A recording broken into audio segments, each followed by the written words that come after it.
All right, guys, 9.4, we're moving into ellipses. So essentially, guys, an ellipse is just a kind of a more complicated version of an equation for like a circle, right? So that's what an ellipse is. And by definition, what an ellipse is, it's basically the set of all points in a plane where the sum of the distances from two fixed points, which we call the foci, is constant. Okay, so if you wanted to draw one of these, what's kind of cool, you could draw one of these. If you had like a tack here and a tack here, and you put like a loose string between them, right? And then you grabbed your pencil and pulled that loose string tight. All right, so your pencil will be here now. And then you just moved that pencil and kept those ropes tight around these two places, you would form a perfect ellipse. Okay, so I'll show you how to do one of those in class, but so what that's telling you is that this distance, when that rope is pulled tight, that distance, if it stays tight the whole time, the distance to any point on this ellipse is the same. It's like the total distance is the same from this foci and this foci. So notice, like, if I'm over here, that distance from this foci is really big and this one's short, but together those two distances are always the same. Okay, and we call those distances, that value we call A. All right, so the total of those distances will always be 2A. There's two of those. So like if you were here at the exact center between the two foci, this would be A, this would be A. The total length of that rope is 2A. Okay, and we'll get into some of that. But today we're gonna write equations for those, and then we're gonna graph those things. Okay, so the A that I was just talking about is very related to this A and is the same A that is in this equation. So first of all, what I need to teach you is what the equation is for this. So the equation for an ellipse is if it's running so that the ellipse is elongated at the x direction like this, then we're looking at this side of the chart. If it's running vertically, so the ellipse is elongated the other direction, it would be like that, and we'd be using this side of the chart. Okay, so when it is horizontally stretched, the x value comes first. Okay, the a squared and the b squared will always remain the same, right? So it'll always be something over a squared plus something over b squared equals 1. If it's elongated in the x direction, the x comes first. If it's elongated in the y direction, the y comes first. All right, so that's the difference between these. The foci, okay, those 2 points, like where your tacks would be, you know, as I was talking about you drawing one of these, those are considered your foci. Your foci is a distance of, you know, if this graph here is centered at 0, then this foci distance here is a distance of c. Okay, so c is the distance, just so you are clear. It's the distance from the center. The c value here is the distance from center to foci. That's your c value. Okay, and there's a nice picture of this on page 615 in your book there. All right. Then the length of the major axis being this axis on the first picture and this axis on the second picture. So the full length of that axis is 2a units. Okay, so not only is the distance, the total distance a, but that's the same exact distance as from center to the endpoint here.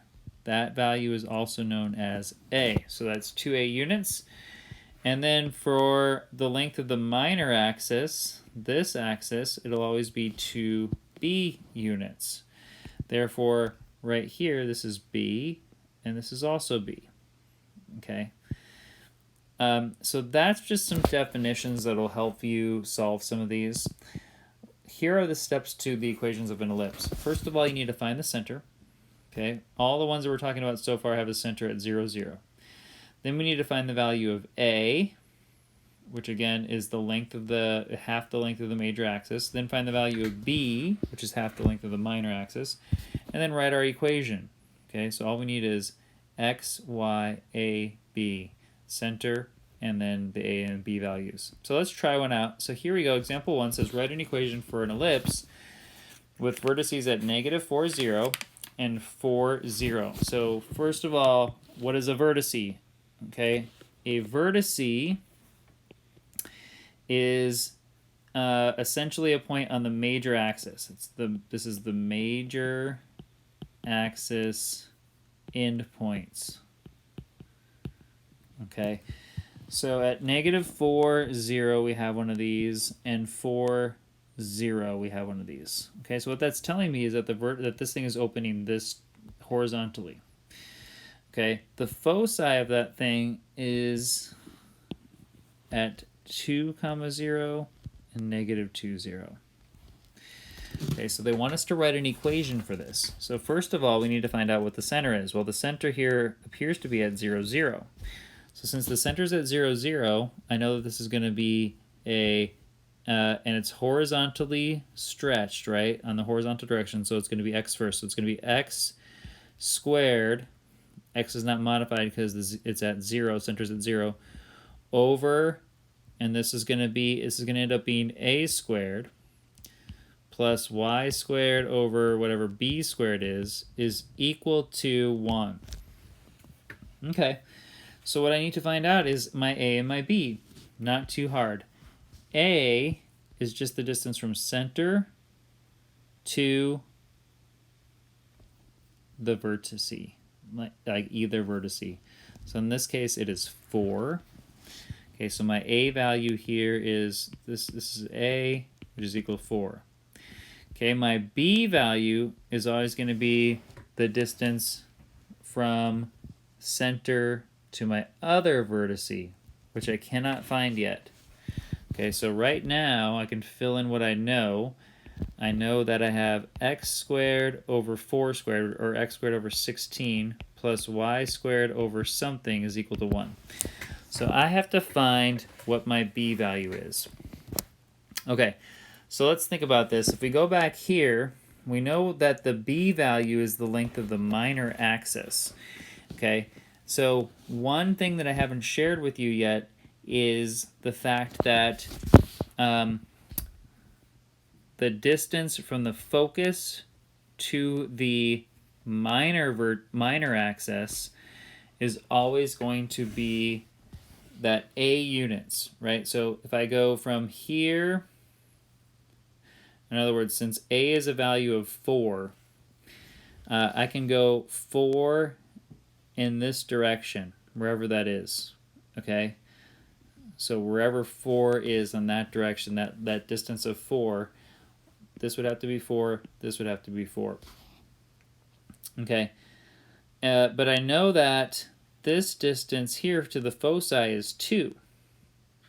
So essentially what I know is, I know that no matter where that hits this you know, the y-axis, it doesn't really matter where it is. I don't know what that point is directly. But I know that I create here this right triangle, right? So I can find my missing b piece by plugging it into the Pythagorean theorem. I could say 2 squared plus b squared is equal to 4 squared. Okay, so if I solve that out, I get 4 plus b squared is equal to 16. Therefore, b squared is equal to 12. Okay, so I can replace this b squared here with 12, and that is my answer. All right, so that's a little bit of an interesting, you know, twist on this whole thing. Is I just know since that distance from the foci here is equidistant to wherever that is on this y-axis, and I know that that distance is 4 because my a value is 4, which is the exact same as my major axis, I can always find this missing piece. Okay, so what we know is with all of these, and this is something that you're going to probably want to write down now that I've shown it to you, and it's still probably going to be a little bit confusing to you, but essentially what you need to know is that in all of these, and this comes from the Pythagorean theorem, but they changed what A, B, and C mean here. But in all of these, with how we've defined A, B, and C, we know that C squared is equal to A squared minus B squared. Okay, and this is the A and B as it relates to major and minor axes. Okay, and the C value is essentially just going to be the piece from the center to the foci. So C equals center to foci. We know that A is equal to the 1/2 length of major axis. And then we know that B is equal to 1/2 the length of the minor axis. Okay, so that's how A, B, and C are defined, but you can always plug it into this guy, which we could have done here, right? We knew A, we knew C, so we could find B. Okay, let's keep cruising here. So if we keep going, so the equations for an ellipse with the center at h comma k, the only thing that's different, which is pretty cool, is we just modify the x value by h and the y value by k. And notice when they flip, the k value, if it's elongated, the k value stays with the y, the h value stays with the x. Okay, A and B always stay the same. That'll change when we learn about hyperbolas, but for now, A and B will stay the same, so it's kind of a lot to keep track of. Then the foci of this thing would be wherever the center is, the h value will be the same. For the horizontally arranged piece, we know that the foci, the y value will stay the same, so k will stay the same. But then the h value will modify wherever my focus is.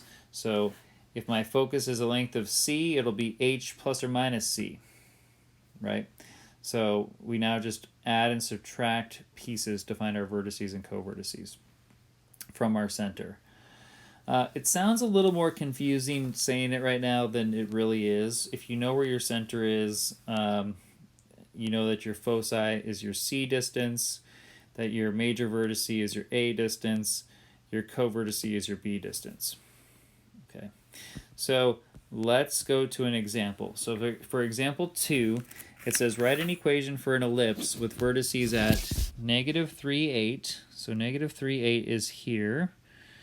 And then 9, 8, which is here. Okay, those are our vertices, which means this thing is going horizontally. Oh, and then they give us our covertices, which is cool. So 3, 12. So 3, 12, that's a covertice. And then 3, 4 is another covertice. So I essentially have this guy right here. Okay, so they want us to write an equation for this. Okay, so let's find out what the center is. So first of all, let's find center. Center will be the halfway point between these things. So the halfway point between 3, 4 and 3, 12 is just going to be, if you can add 12 to 4, right? Add 12 to 4, you get 16. Divide that by 2, you get 8. So we know that the center, after drawing a quick sketch, is at 3, 8. Okay, so, and since this is a horizontal, we can say x minus 3 squared plus y minus 8 squared. Okay, so it's whatever makes those things go to 0 is where the center is going to be. So I know that much. And now I know that these are over a squared and b squared, and it's equal to 1. A, I know, is the length of, well, A is half the length of the major axis, right? So the major axis is this guy right here. So if I were to look at that major axis and determine the length of that, it looks like it extends from 9 to -3. That's a distance of 12. Therefore, half that distance is 6, right? So this distance is 6. So I know that A is 6. Therefore, we have x minus 3 squared over 6 squared, which is 36. And then my b value is just this distance right here. So from 8 to 12, I know that that distance is 4. 4 squared is 16. Okay, so I have plus y minus 8 over, squared over 16 is equal to 1. That is my equation, and I'm done. So that's example 2 for you. Example 3, I am not going to go through example 3 here on this video, okay, but I'll do this one in class because this is interesting. This is a real-world problem where we talk about Pluto's distance from the sun. The reason that it gets confusing is because we bring in these new terms, and these terms are defined in your textbook, but they tell you that those basically are major and minor vertices, and then you could apply this to like the solar system, but we're not going to do that for now. We're going to hold off on that and do that maybe in class. Sorry for the rotation there, to save some time, but I'm happy to work that one with you in class because I think you have one like that in your book. So we'll come back to that one. Then example 4 says find the coordinates of the center and the foci and the lengths of the major and the minor axis of the ellipse with this equation. So basically what they want you to do here is they want you to complete the square. Okay, so we got to work on completing the square. So we're going to rearrange this so that we have our x values together and our y values together.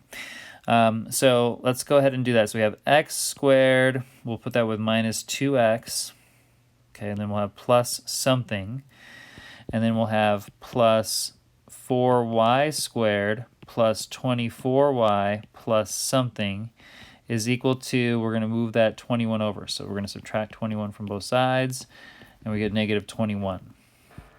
Okay, now if you'll remember, you can only complete the square if the term out in front of the y squared is actually 1. Okay, so for this one, we're going to have to do some modification. But let's do the first one first.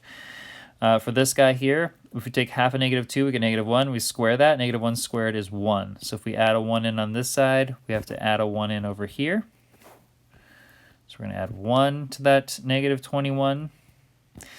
Okay, and then here, I'm going to take a, and by the way, this would factor to x minus, this because of this minus sign, x minus 1 squared.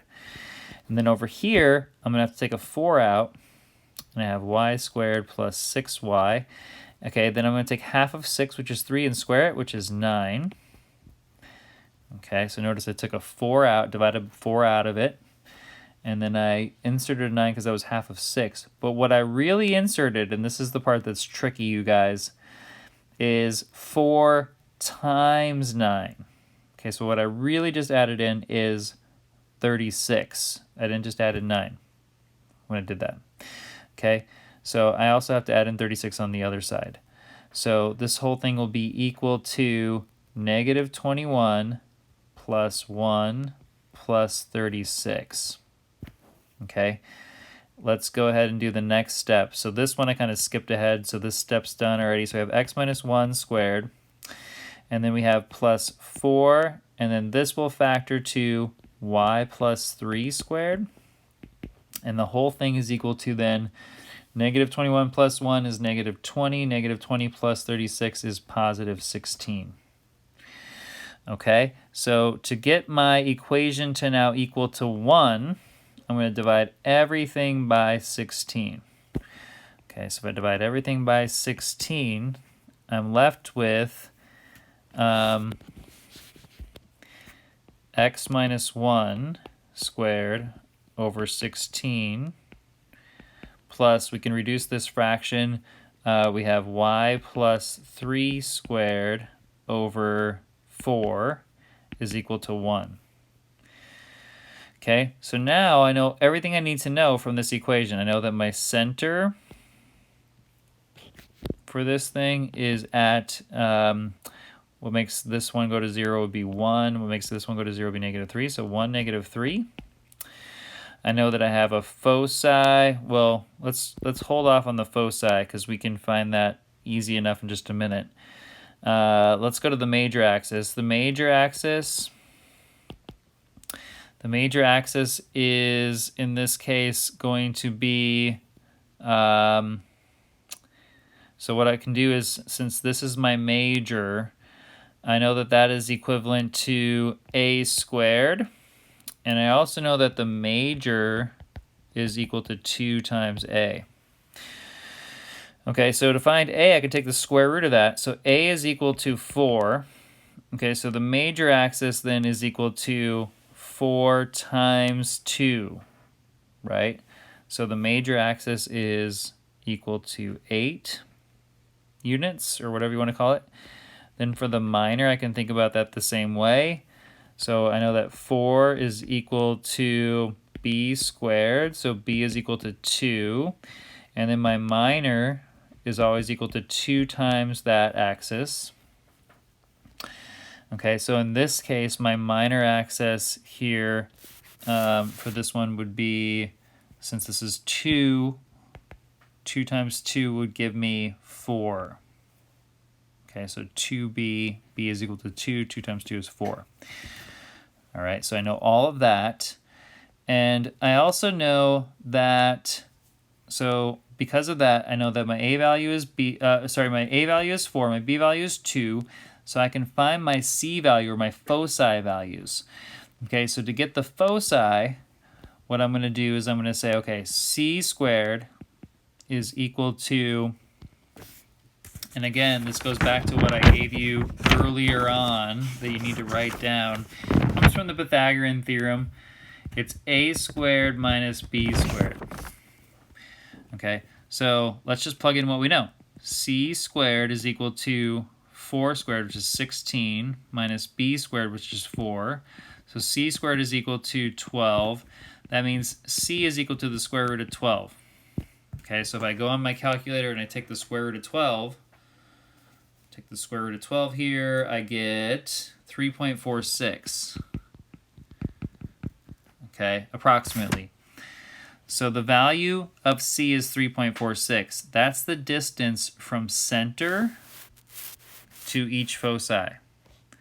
Okay, so if you think about this, if my center here is at 1, negative 3, okay, that's my center, then I know that my foci has to be, since this is in the x direction, x is the major, my foci has to be 3.46 this direction and 3.46 that direction.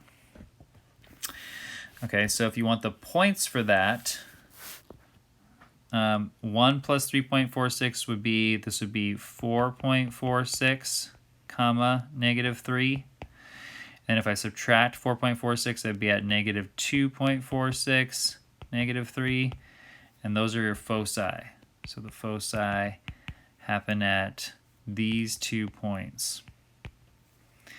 All right, and that all comes from this equation, which stems from the Pythagorean theorem.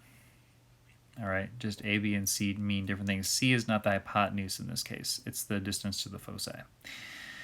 All right, guys, I know this is a little confusing, but we'll do a lot more of this in class, and we'll clear some of this up, but this should be enough to get you guys going. We'll catch you guys